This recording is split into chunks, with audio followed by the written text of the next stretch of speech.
How you doing? This is Mario with Clean Cut Landscaping, and today we're installing some channel drain and some subsurface drainage around the back side of this house, around this pool. Let me let you take a look at it.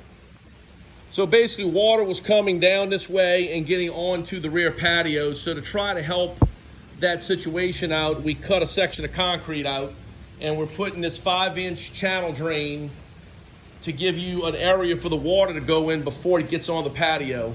We also included these 2 9x9 drains to capture any additional water. And then most importantly is the gutters. People tend to overlook the gutters. The gutters are a real big source of water. You can see this roof line is huge. So it's important that gutters are directly connected to the drainage system.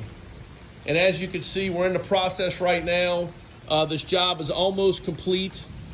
Basically, we're going to come back tomorrow and we're going to pour cement around this channel drain to finish it off. We opted to not do it due to rain. So if you need a subsurface drainage system done properly and professionally, give Clean Cut Landscape a call at 504-415-1438 or visit us at cclanddesign.com.